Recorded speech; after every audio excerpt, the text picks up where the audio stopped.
اعوذ باللہ من الشیطان الرجیم بسم اللہ الرحمن الرحیم رب شرح لی صدری ویسر لی امری واحلل عقدۃ من لسانی یفقہوا قولی نصر من اللہ فتح قریب۔ میرے تمام احباب اور میرے تمام سننے والے دیکھنے والے دنیا میں جہاں جہاں بھی بستے ہیں ان سب کو میری طرف سے السلام علیکم ورحمۃ اللہ وبرکاتہ۔ میں آپ کا شکر گزار ہوں، آپ میرے پروگرام سنتے ہیں اور لائک بھی کرتے ہیں اسے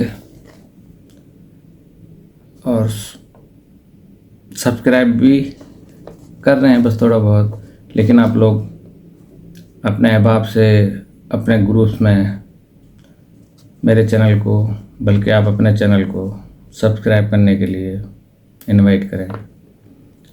تو کل ہماری بات ہو رہی تھی اسرائیل اور ایران کے متعلق۔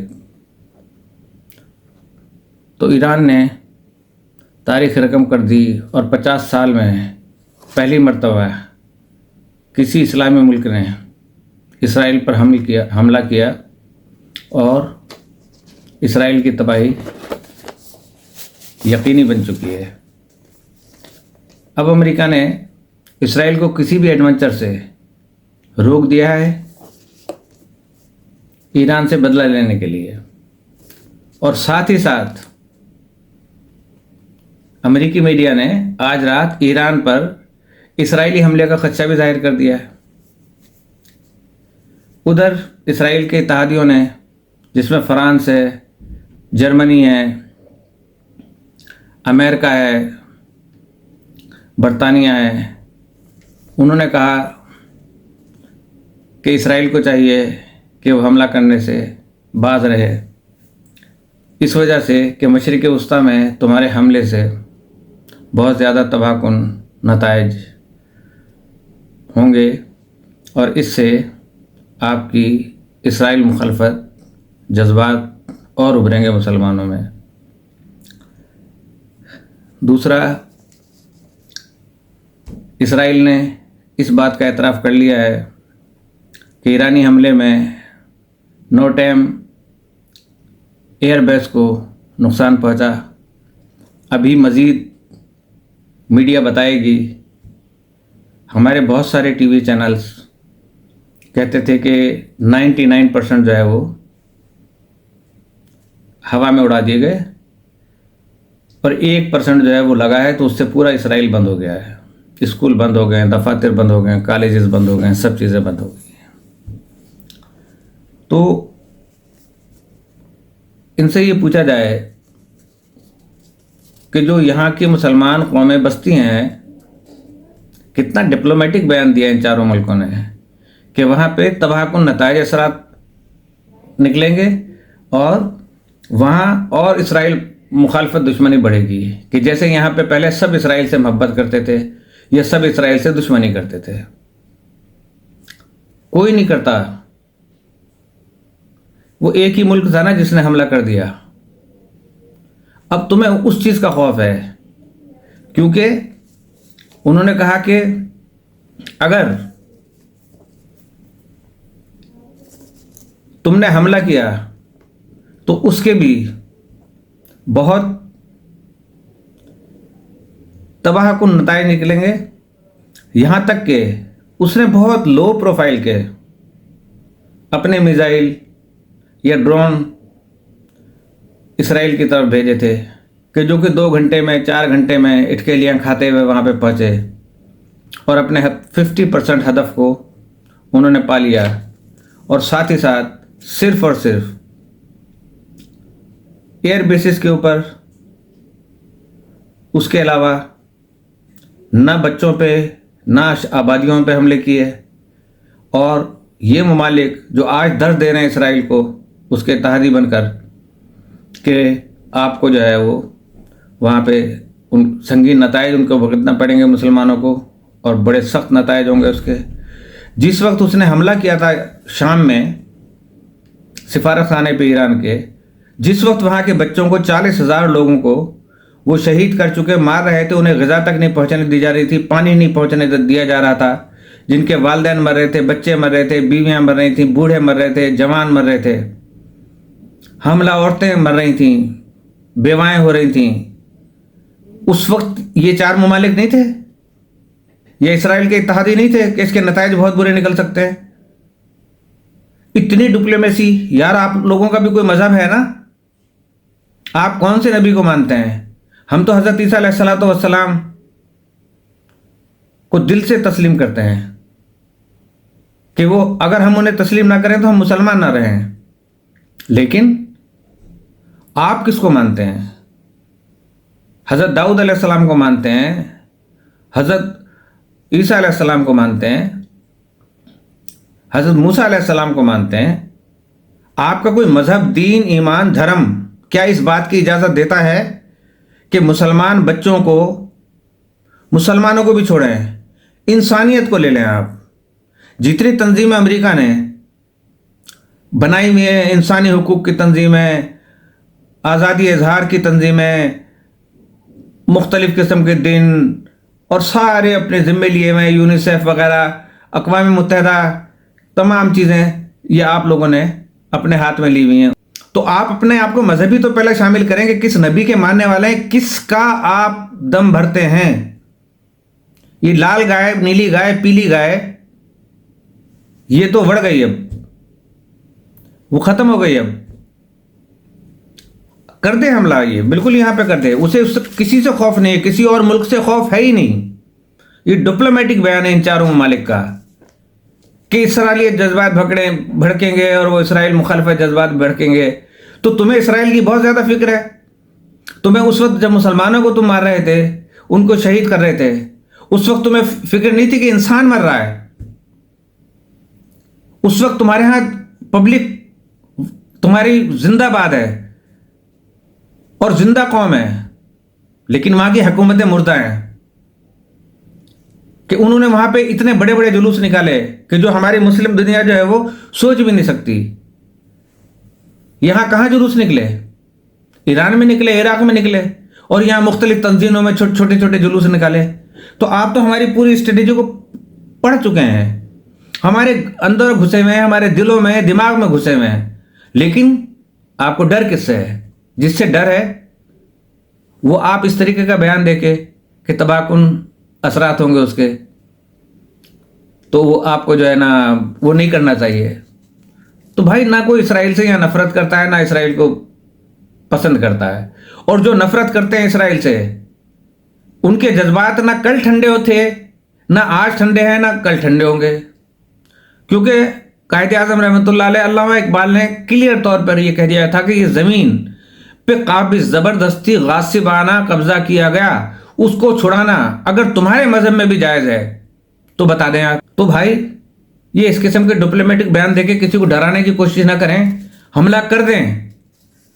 میں نے کل بھی کہا تھا نا کہ 313 تھے جنگ احد میں، اور کل کا جو دن طے کیا گیا تھا حملے کے لیے وہ جنگ خندق کے دن، اس دن جنگ خندق میں فتح حاصل ہوئی تھی۔ اس وقت حملہ کیا گیا تھا یا اللہ یا رسول اللہ کے نام پہ اور درود شریف پڑھ کے حملہ کیا گیا تھا۔ آج بھی آپ آ جائیں، انشاءاللہ تعالی اسلام کو کوئی نقصان نہیں پہنچے گا۔ لہذا آپ لوگوں کو، سب کو اپنی عوام کا احترام کرنا چاہیے، جنہوں نے لاکھوں اور کروڑوں میں جلوس نکالے اور کہا کہ انسانیت کو آپ تباہ کر رہے ہو۔ وہ دینی ہیں، آپ لا دین ہیں۔ تمام یورپی دنیا کی عوام کو میں سلوٹ پیش کرتا ہوں کہ ان لوگوں نے ان کے لیے بہت کچھ کیا۔ غزہ جب بند ہوئی تو اس وقت انہوں نے جلوس نکالے، اور دیگر معاملات زندگی جب ان پہ تنگ ہونا شروع ہوئے تو تب اس وقت ان لوگوں نے جلوس نکالے، اور اتنی بڑی بڑی تعداد میں نکالے۔ اور برطانیہ صرف اگر وہاں جھنڈا فلسطین کا اٹھا لیا جائے تو اس کو گرفتار کر لیا جاتا ہے۔ آپ نے کبھی دیکھا کہ مسلمان ممالک میں ایسا ہوا ہے؟ ہمارا دین ہے، ہمارا اسلام اس چیز کی اجازت نہیں دیتا۔ آپ لوگ کس قسم کے انسان ہو؟ آپ کس قسم کی جو ہے نا وہ حرکات اور سکنات کر رہے ہو؟ اور پھر ہم قدم سے قدم ملائے ہوئے اسرائیل کے ساتھ، امریکہ کہتا ہے۔ آپ قدم سے کیا، آپ گھسے ہوئے ہو اس کے اندر، جو بائیڈن کے اندر۔ چھوٹے سے تو ہو تم، جو بائیڈن، تم نیتن یاہو کی جیب میں بیٹھے ہوئے ہو، تم غلام ہو ان لوگوں کے۔ لہذا نیتن یاہو کو بھی چاہیے کہ جب وہاں پہ کچھ بھی نہیں ہوا تھا تو پھر شیلٹرز میں پناہ کیسے لے لی تھی فوجیوں سمیت خود بھی؟ اور ابھی تو مزید آئیں گے نتائج. آپ حملے کی تیاری کریں بس صرف. یہاں پہ نصر من اللہ فتح قریب بہت بڑا ابرہہ کا لشکر آیا تھا خانہ کعبہ کے اوپر. کوئی مسلمان نہیں تھا وہاں پر اس وقت. جو حرم کی اس وقت پاسبانی کر رہے تھے انہوں نے کہا میرے اونٹ مجھے دے دو، حرم کی نگہبانی وہ کرے گا جس کا ہے وہ. لہذا آپ بے فکر ہو کے جو کچھ آپ نے کرنا ہے وہ کریں. تو آج یہیں تک. اس کے بعد تھوڑے سے اپنا ہماری سوشل ایکٹیویٹیز کچھ ایسی ہیں، گھریلو معاملات کچھ ایسے ہیں، اس پہ میں بات کرنا چاہ رہا ہوں کہ ہمارے یہاں کی عورتیں عموماً کسی نے فال دکھا دی، اس میں آیا کہ جی آپ کا شوہر جو ہے نا فلاں کے ساتھ محبت کرتا ہے، فلاں کے ساتھ یہ کرتا ہے، تو آپ اس کو جو ہے نا پکڑیں. بس وہ جب گھر آئی تو جناب غصے میں لال پیلی پریشان حال کہ بھئی کیا ہوا کہ جی فلاں کے شوہر نے بھی ایسے فائل دکھاتا ہے تو اس نے دوسری شادی کر لی، آپ بھی جو ہے نا میرے اوپر کوئی ستن لے کر آ جائیں گے.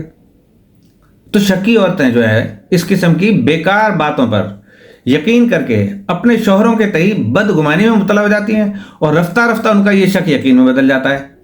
وہ اس سلسلے میں اس قدر سوچتی ہیں کہ ہر بات میں شک ہونے لگتا ہے. شب و روز اسی موضوع پر بات کرتی ہیں، جہاں بیٹھتی ہیں اپنے شوہر کی خیانت اور بے وفائی کا تذکرہ لے بیٹھتی ہیں. ہر دوست دشمن کے سامنے کہہ ڈالتی ہیں. وہ لوگ بھی جن کے ساتھ یہ ڈسکس کرتی ہیں بنا سوچے بغیر ہمدردی کے طور پر ان کی باتوں کی تائید کرتے ہیں اور مردوں کی خیانت و بے وفائی کے سینکڑوں قصے بیان کرتے ہیں. اعتراضات اور بدمزگی کا سلسلہ شروع ہو جاتا ہے. گھر کے کام اور بچوں کی نگہداشت صحیح طریقے سے نہیں ہو پاتی. ہر روز لڑائی جھگڑے، گھر کے کام اس میں جھگڑا، بیوی ناراض ہو کے میکے چلی جاتی ہے، شوہر کی طرف سے بے اعتنائی برتتی ہے، سائے کی طرح شوہر کا پیچھا کرتی ہے، اس کی جیبوں کی تلاشی لیتی ہے، اس کے خطوط پڑھتی ہے، اس کے تمام حرکات و سکنات کا جائزہ لیتی ہے. اس کے پاس اور کوئی کام نہیں ہوتا. بچوں کے بارے میں بھی وہ کچھ نہیں سوچتی. ہر بے ربط حادثے کو اپنے شوہر کی خیانت سے تعبیر کرتی ہے اور اس کا شک یقین میں بدل جاتا ہے. اس قسم کی باتوں سے اپنی اور اپنے بیچارے شوہر کی زندگی اجیرن کر دیتی ہے. گھر کو جسے مہر و محبت اور آرام و سکون کا گہوارہ کہا جاتا ہے اسے قید خانہ بلکہ جہنم بنا دیتی ہے. اور جو آگ لگائی ہے اس میں خود بھی جلتی ہے اور بے گناہ بچوں اور شوہروں کو بھی جلاتی ہے. مرد جو بھی ثبوت پیش کرے، قسمیں کھائے، خوشامد کرے، جتنی بھی صفائی پیش کرے، لیکن ایسی شکی اور حاسد عورتیں مجال ہے جو ٹس سے مس ہو جائیں. تو میرے محترم سننے والوں، اس قسم کے سینکڑوں افراد ہمارے سماج میں موجود ہیں جن سے آپ بھی واقف ہوں گے.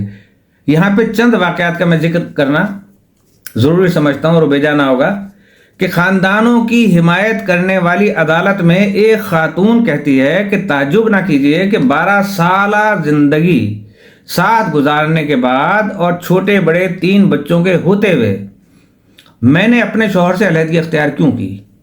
کیونکہ اب مجھے یقین ہو گیا کہ میرا شوہر میرے ساتھ بے وفائی کر رہا ہے. لو جی، 12 سال تک جو تھی وہ اس کے ساتھ خوش رہی، بچے بھی پیدا ہو گئے، سب کچھ ہو گئے. اب شوہر جو ہے نا وہ بے وفائی کر رہا ہے. چند روز قبل سڑک پر میں نے ایک بنی سنوری عورت کے ساتھ اس کو جاتے ہوئے دیکھا تھا، تو یقیناً وہ اس کی معشوقہ ہوگی جو جون کے مہینے میں پیدا ہوئی ہوگی. میں ہر ہفتے قسمت کا حال بتانے والا رسالہ پڑھتی ہوں. زیادہ تر میرے شوہر کی قسمت جو ہے اس میں اس کا حال لکھا ہوا ہوتا ہے کہ آپ کا وقت جون کے مہینے میں پیدا ہونے والے کے ساتھ اچھا گزرے گا. میں فروری میں پیدا ہوئی ہوں، لہٰذا اس کا مطلب یہ ہے کہ وہ کوئی دوسری عورت ہے جس کے ساتھ اس کا وقت اچھا گزرتا ہوگا یا گزرے گا. اس کے علاوہ میں نے محسوس کیا کہ میرے شوہر کو اب مجھ سے پہلی سی محبت نہیں رہی. یہ کہہ کر وہ خاتون اپنے آنسو پوچھنے لگی. اس کے شوہر نے کہا آپ ہی بتائیں کہ میں کیا کروں. اب کاش یہ رسالے اس قسم کے وہمی سننے والوں کی فکر کریں اور اس طرح فضول باتوں سے پرہیز کریں. یقین کیجئے کہ ان باتوں کے سبب میری اور میرے بچوں کی زندگی تلخ ہو گئی ہے۔ وہ بیچارہ شوہر کہہ رہا ہے اگر کسی ہفتے میری قسمت کے حال میں لکھا ہوتا ہے کہ اس ہفتے پیسہ ملے گا تو میرے سر پہ سوار ہو جاتی ہے کہ اس پیسے کا کیا کیا، یا اگر لکھا ہوتا کہ آپ کا خط آئے گا تو بس پھر کچھ نہ پوچھیے۔ اب میں سوچتا ہوں یہ عورت کبھی نہیں بدلے گی، لہٰذا یہی بہتر ہے کہ ہم علیحدہ ہو جائیں۔ ایک مرد عدالت میں بیان دیتا ہے کہ ایک ماہ قبل ایک دعوت سے واپس آ رہا تھا کہ اس کے ایک ساتھی اور اس کی مسز نے کہا کہ مجھے بھی راستے میں ڈراپ کر دیجیے گا۔ اس نے ان کو بٹھا لیا۔ جو بیوی اس کے ہمراہ تھی وہ بھی اسی دعوت میں شریک تھا۔ دوسرے دن صبح میری بیوی نے مجھ سے کہا کہ راستے میں اس کی ماں کے گھر چھوڑتا ہوا جاؤں اس کو میں۔ چنانچہ ہم دونوں کار میں سوار ہوئے۔ راستے میں میری بیوی پیچھے کی سیٹ پہ نظر اچانک اس کی چلی گئی اور سر کا کلپ اٹھا کر کیچر مجھے دکھاتے ہوئے پوچھا یہ کلپ کس عورت کا ہے؟ ڈر کے مارے مجھے اس وقت کچھ یاد ہی نہیں رہا کہ میری گاڑی میں کون بیٹھا تھا، اور میں وضاحت پیش کرنے سے قاصر رہا اور اس کا یقین جو تھا بدل گیا۔ شام کو جب میں اس کو لینے گیا ہوں تو اس نے کہلوا دیا میں گھر واپس نہیں جاؤں گی۔ جب میں نے سبب پوچھا تو دروازے کے پیچھے سے کہا بہتر ہے کہ اسی عورت کے ساتھ رہو جس کے سر کا کلپ تمہاری کار میں تھا۔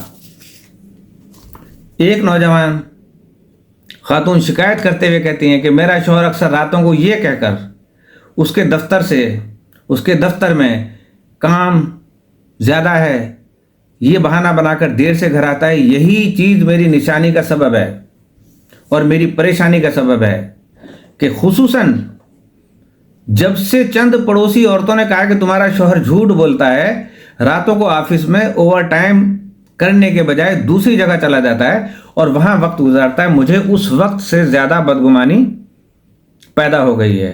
میں ایسے مرد کے ساتھ زندگی نہیں گزار سکتی اور جو مجھ سے جھوٹ بولتا ہو۔ اس وقت اس کے شوہر نے اپنی جیب سے کچھ خطوط نکال کر جج کی میز پہ رکھ دیے۔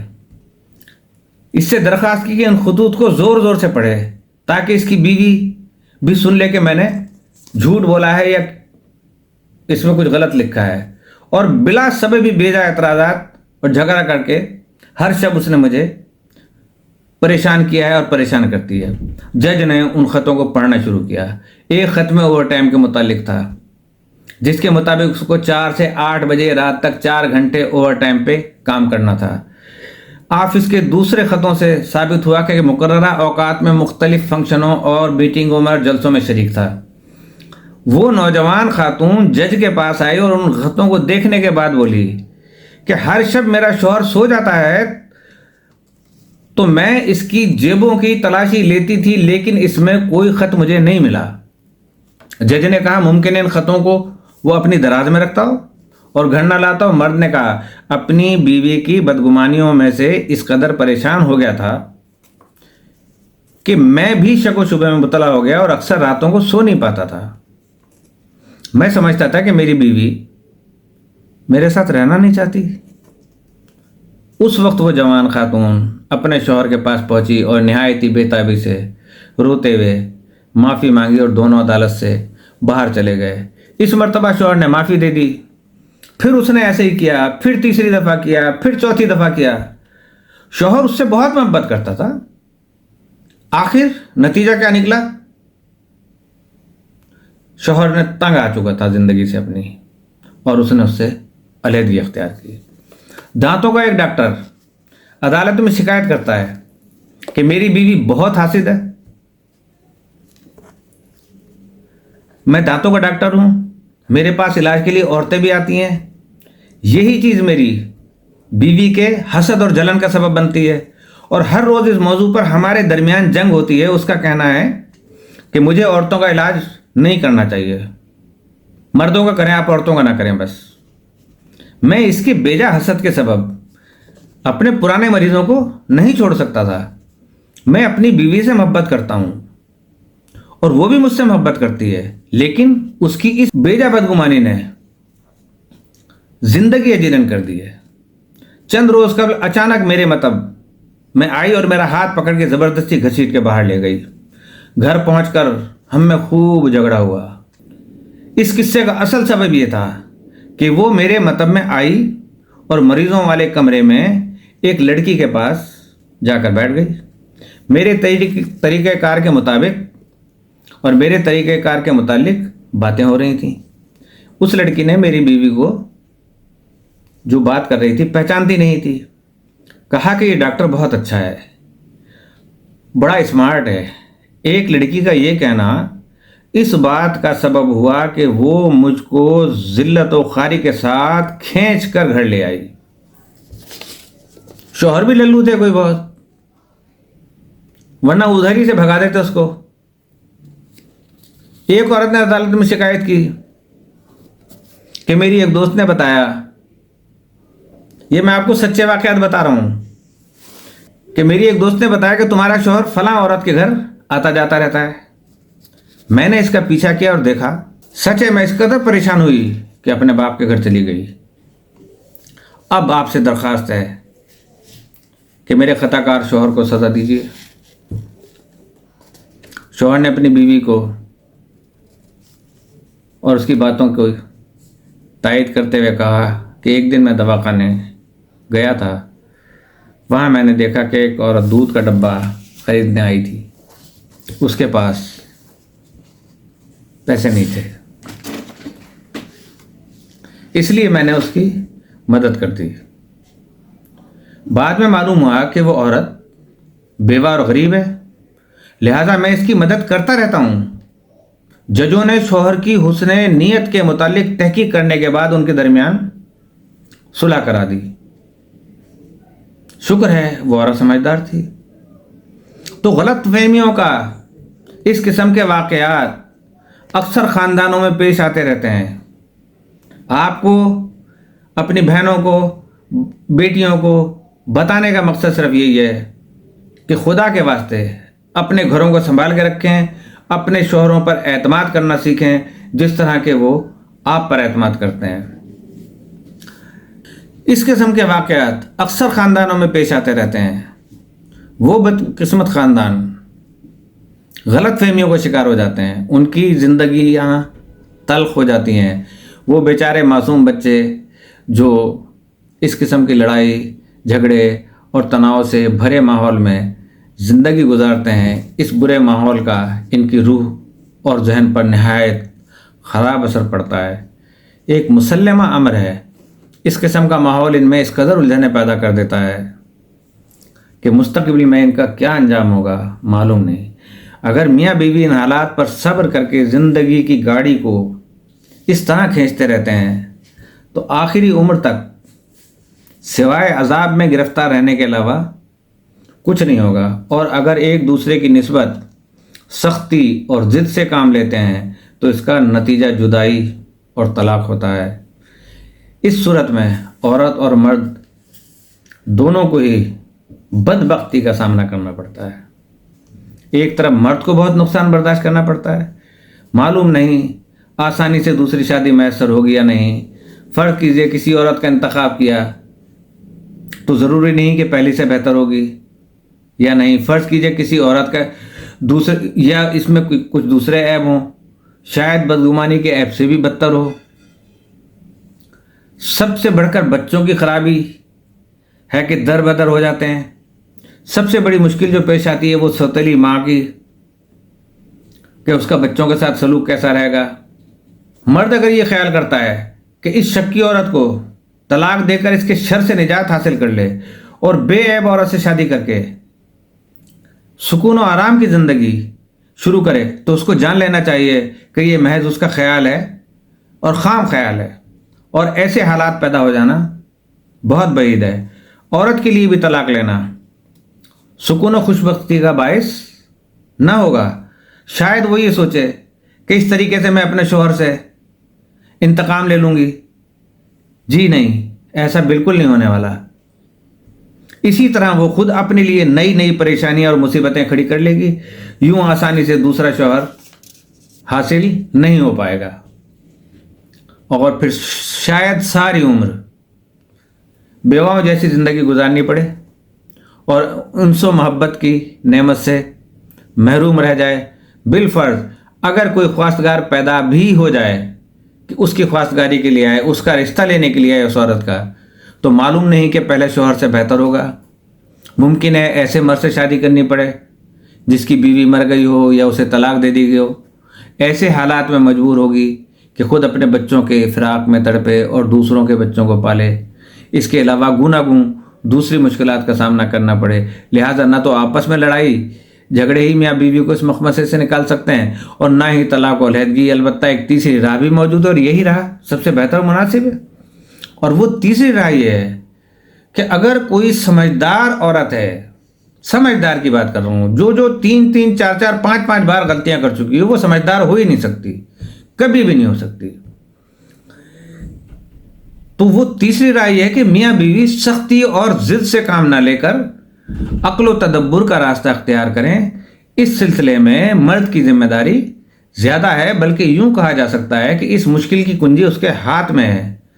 وہ اگر ذرا تحمل و بردباری اور دانش مندی سے کام لے تو خود بھی مصیبت و پریشانی سے محفوظ رکھ سکتا ہے، اور اپنی اس نفسیاتی بیمار بیوی کو بھی اس مصیبت سے نجات دلا سکتا ہے۔ لیکن اگر نفسیات حد سے زیادہ بڑھ جائے تو اب شوہر کے پاس کوئی راستہ نہیں رہتا سوائے ایک چیز کے۔ اسی کے ساتھ میں آپ لوگوں سے اجازت چاہتا ہوں، اور اسرائیل کے لیے میرے دل سے جو آواز نکل رہی ہے وہی سب لوگوں کی آواز ہوگی کہ جو اس کا ظلم و ستم ہے اس وقت، وہ تو تقریباً اس کا بت پاش ہو چکا ہے انشاءاللہ تعالی، اور اب وہ حملہ کر لے۔ سب سے بڑا اللہ کی ذات ہے، اس کے رسول کی ذات ہے، ائمہ علیہم الصلوۃ والسلام، صحابہ کرام ہیں، سب مدد کریں گے چاہے ایک ہو۔ کہتے ہیں نا کہ کل بھی میں نے کہا تھا کہ بے تیغ بھی لڑتا ہے اگر مومن ہے، یعنی سپاہی۔ تو اسی کے ساتھ میں آپ سے اجازت چاہتا ہوں۔ السلام علیکم۔ میرا چینل سبسکرائب کرنا نہ دیکھیے گا، اور میری ویڈیوز کو پورا دیکھیں۔ اگر پسند آئے تو لائک کر دیجیے گا، ورنہ آپ پہ میں چھوڑتا ہوں۔ دوبارہ السلام علیکم ورحمۃ اللہ وبرکاتہ۔